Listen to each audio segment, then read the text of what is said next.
Hello everyone, আসসালামু আলাইকুম। Welcome back to my channel Afrina হাসানে। আশা করছি সবাই ভালো আছেন। আমি আল্লাহর রহমতে ভালো আছি। আজকে একটা রেসিপি নিয়ে এসেছি, সেটা হচ্ছে স্যুপ নুডলস।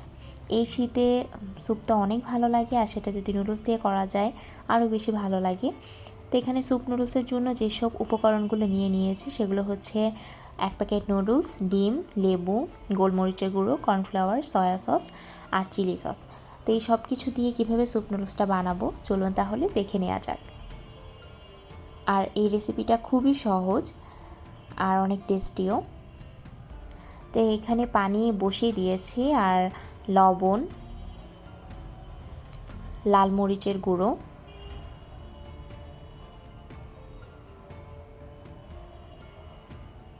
গোলমরিচের গুঁড়ো দিয়ে ভালো করে মিশিয়ে নিব।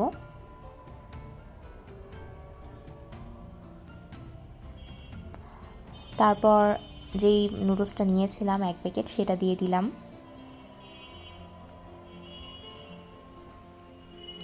তারপর কর্নফ্লাওয়ার দিয়ে দিব পানির সাথে গুলিয়ে, তারপরে দিয়েছি। তারপর একটা ডিম অ্যাড করব।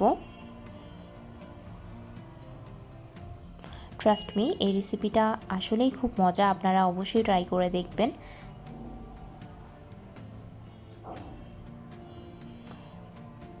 তারপর নুডলসের সাথে যে মশলাটা ছিল সেটা অ্যাড করে নিব, আর সয়া সস দিব। এক্সট্রা লবণ দেওয়া দরকার নেই, কারণ এখানে সয়া সস অ্যাড করছি। তারপর চিলি সস দিয়ে দিব।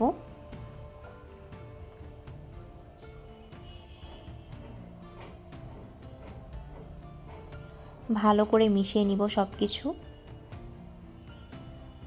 নুডলসটা রান্না করতে মাত্র 7 থেকে 8 মিনিট লেগেছে। খুবই অল্প সময়ে রান্নাটা হয়ে যায়, আর খেতেও বেশ মজা। তৈরি হয়ে গেল খুব সহজেই স্যুপ নুডলস। ধোয়া উঠছে।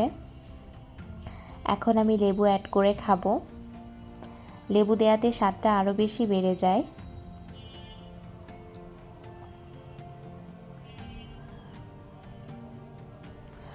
অন্যান্য দিনের থেকে আজকেরটা আরও বেশি টেস্টি হয়েছে।